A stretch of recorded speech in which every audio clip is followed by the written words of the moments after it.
Hi everybody. Today we will continue what we have started earlier. We are done with the Unit 5, which is entitled Virtue and Vengeance, and we are done with the academic vocabulary words, if you remember. And we have also started the launch text, which is entitled Neither Justice Nor Forgetting, Defining Forgiveness. We already have started an introduction to William Shakespeare's The Tempest and speaking about the concept of forgiveness and tolerance, and that the main character of the story or of the play, Prospero, does not forgive or tolerate for free. Everything has a price. Everything has a price. So let's start. We'll start with a very nice quote from Mahatma Gandhi.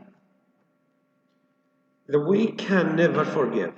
Forgiveness is an attribute of the strong. Yeah, according to Gandhi, if you forgive, you are strong, you are powerful, you are in a great position. But other people miss this concept.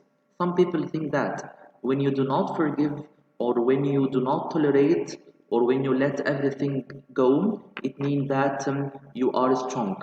No, on the opposite. When you tolerate people, when you try to forgive them and let everything goes, then you are in a very powerful position. Actually, our objectives for this lesson is, yeah. Okay, it's very important to know about the objectives of our lesson. Let me read them one by one. Number one, we are going to read the text and finish the word network. Number two, understanding the concept of forgiveness universally. Number three, identifying an argument. Let's start reading some selected paragraphs, and I hope you listen very well. Read also very well. If you have any question, you can contact us by our emails. So I will start with this paragraph. I will start reading. In this same exchange, Prospero taunts Ariel when the sprite requests his freedom. At length, Prospero reminds Ariel that he once rescued him from a magical prison. Actually, you know about these characters. Already we have Prospero is our main character, and Ariel. Who is Ariel? Who is Ariel? Ariel is the magical servant for Prospero. So they have this kind of relationship as the master and his servant. Now, he browbeats Ariel until the sprite grovels. Then, before Prospero offers Ariel freedom, he makes him meet with a threat.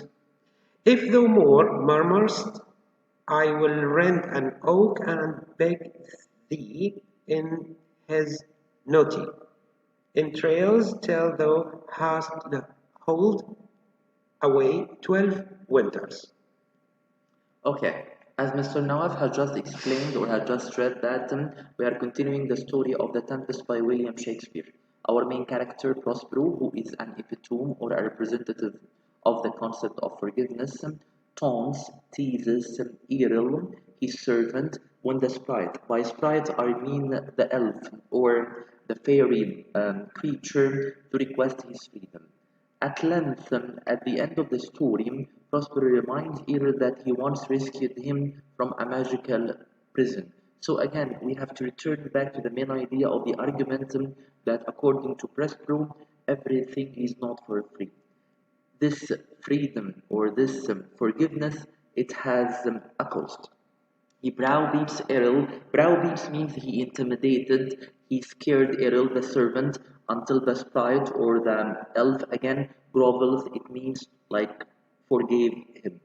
Then, before Prospero offers Errol the freedom, he makes him meek with a threat. He threatened him and he made him feel that he is very weak. This is all the English, so this is the Shakespearean language.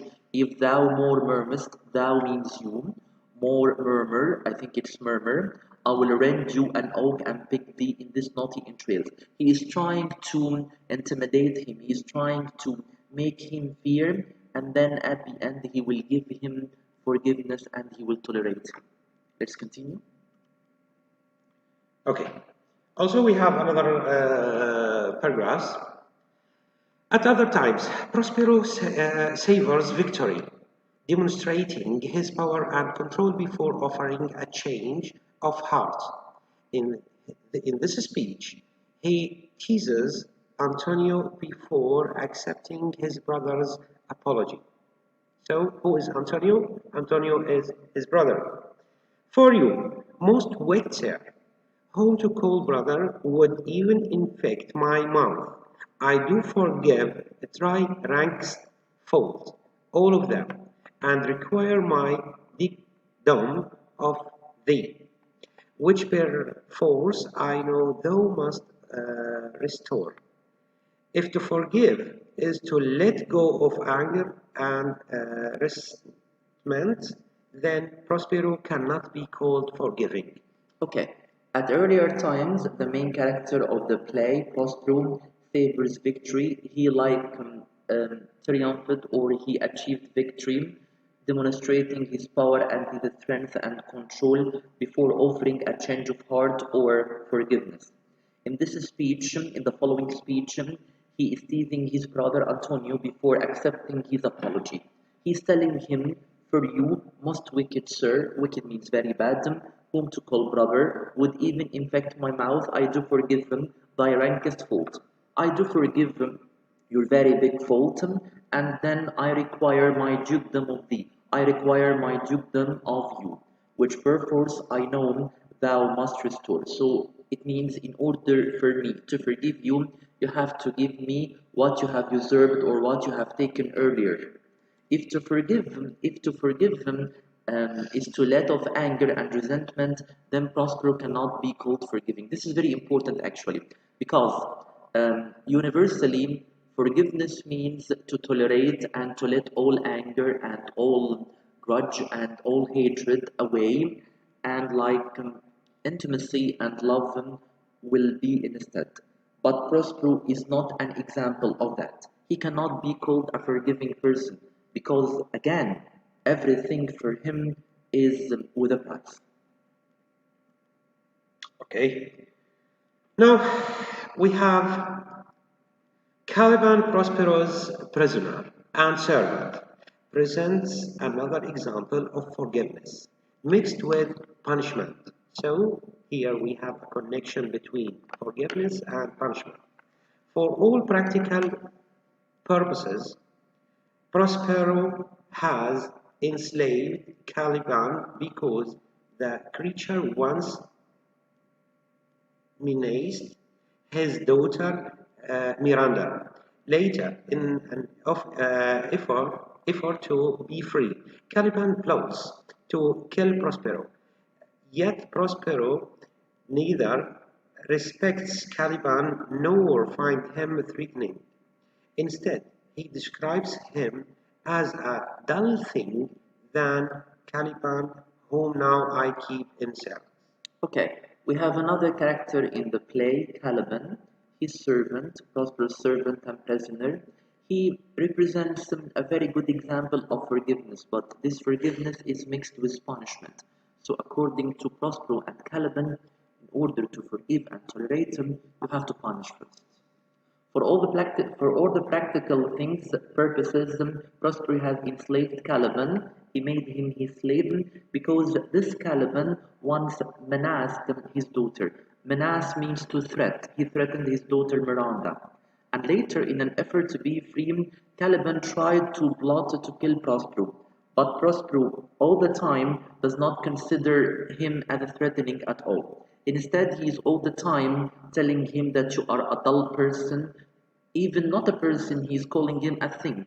That Caliban, whom now I keep in service. So for him, Caliban is no more than a servant. Prospero ultimately shows Caliban mercy.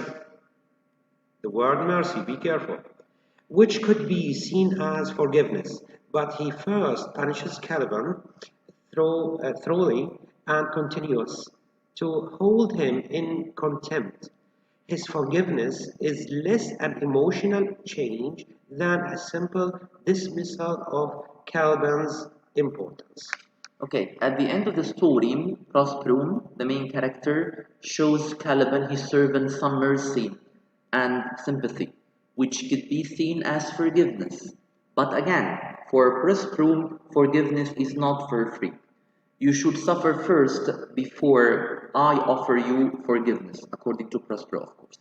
But he first punishes Caliban completely and continues to hold him contempt and hatred as well as grudge. This is very important. At the end of the text, we need to understand a very crucial theme or a very small idea. His forgiveness is less an emotional change than a simple dismissal of Caliban's importance. So again, here we have an argument or a debate about Prospero. Does Prospero represent an example of forgiveness and tolerance? Some people argue that yes, he does, others do not.